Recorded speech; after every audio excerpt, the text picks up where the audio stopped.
Pope Francis' Catechesis, the Passion for Evangelization, the apostolic zeal of the believer, 15. Witnesses, Venerable Matteo Ricci. We are continuing this catechesis speaking about apostolic zeal, that is, what the Christian feels in order to carry out the proclamation of Jesus Christ.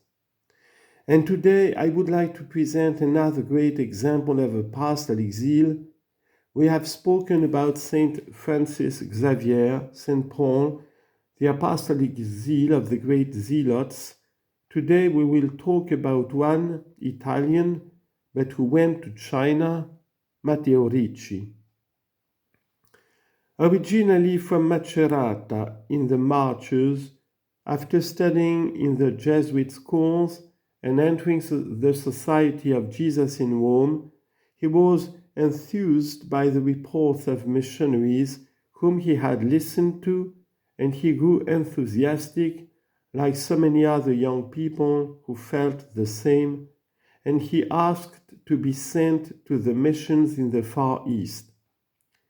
After the attempt by Francis Xavier, another 25 Jesuits had tried to enter China without success. But Ricci and one of his confrères prepared themselves very well, carefully studying the Chinese language and customs, and in the end they managed to settle in the south of the country. It took 18 years, with 4 stages through 4 different cities, to arrive in Beijing, which was the center. With perseverance and patience, inspired by unshakable faith, Matteo Ricci was able to overcome difficulties and dangers, mistrust and opposition. Think that, in that time, on foot or riding a horse, such distances, and he went on. But what was Matteo Ricci's secret? By what road did his zeal drive him? He always followed the way of dialogue and friendship with all the people he encountered, and this opened many doors to him for the proclamation of the Christian faith. His first work in Chinese was indeed a treatise on friendship, which had great resonance. To enter into Chinese culture and life, he first dressed like the Buddhist bonzes, according to the customs of the country, but then he understood that the best way was to assume the lifestyle and robes of the literati. The intellectuals dressed like university professors, and he dressed that way. He studied their classical texts in depth so that he could present Christianity in positive dialogue with their Confucian wisdom and the customs of Chinese society. And this is called an attitude of inculturation. In the early centuries of the Church, this missionary was able to incultivate the Christian faith as the ancient fathers had done in dialogue with Greek culture. His excellent scientific knowledge stirred interest and admiration on the part of cultured men, starting from his famous map of the entire world as it was known at the time, with the different continents, which revealed to the Chinese for the first time a reality outside China far more extensive than they had thought. He showed them that the world was even larger than China, and they understood because they were intelligent. But the mathematical and astronomical knowledge of Ricci and his missionary followers also contributed to a fruitful encounter between the culture and science of the West and the East, which went on to experience one of its happiest times, characterized by dialogue and friendship.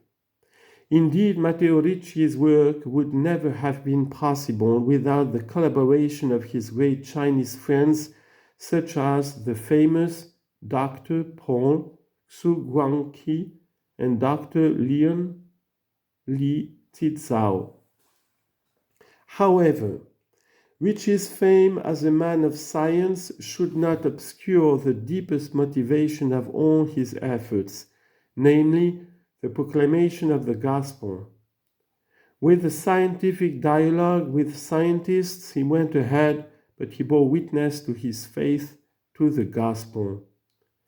The credibility obtained through scientific dialogue gave him the authority to propose the truth of Christian faith and morality, of which he spoke in depth in his principal Chinese works, such as The True Meaning of the Lord of Heaven, as the book was called.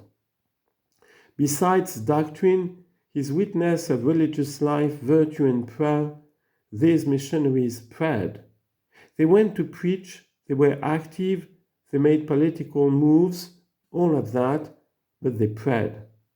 It is what nourished the missionary life, a life of charity. They helped others humbly with total disinterest in honors and riches, which led many of his disciples and friends to embrace the Catholic faith. Because they saw a man who was so intelligent, so wise, so astute, in the good sense of the word, in getting things done, and so devout that they said, but what he preaches is true because it is part of a personality that witnesses. He bears witnesses to what he preaches with his own life. This is the coherence of the evangelizers. And this applies to all of us Christians who are evangelizers. We can recite the creed by heart, we can say all the things we believe, but if our life is not consistent with this, it is of no use. What attracts people is the witness of consistency. We Christians must live as we say, and not pretend to live as Christians, but to live in a worldly way. Be careful of this. Look at this great missionary, and he was an Italian, wasn't he? Looking at these great missionaries, see that the greatest strength is consistency. They were consistent. In the last days of his life, to those who were closest to him and asked him how he felt, he replied that he was thinking at that moment whether it was greater the joy and gladness he felt inwardly at the idea that he was close to his journey to go and save God, or the sadness that leaving his companions of the whole mission that he loved so much, and the service that he could still do to God our Lord in this mission. This is the same attitude of the Apostle Paul in his letter to the Philippians, chapter 1, verse 22-24, who wanted to go to the Lord, to find the Lord, but to stay to serve you. Matteo Ricci died in Beijing in 1610 at 57, a man who had given all his life for the mission.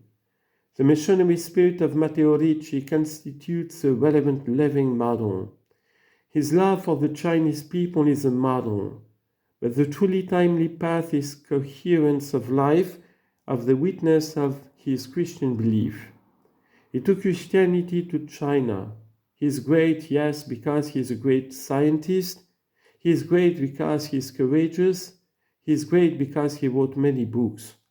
But above all, he is great because he was consistent in his vocation, consistent in his desire to follow Jesus Christ.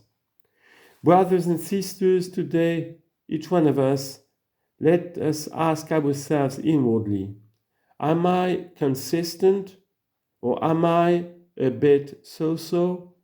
Thank you. May God bless you all.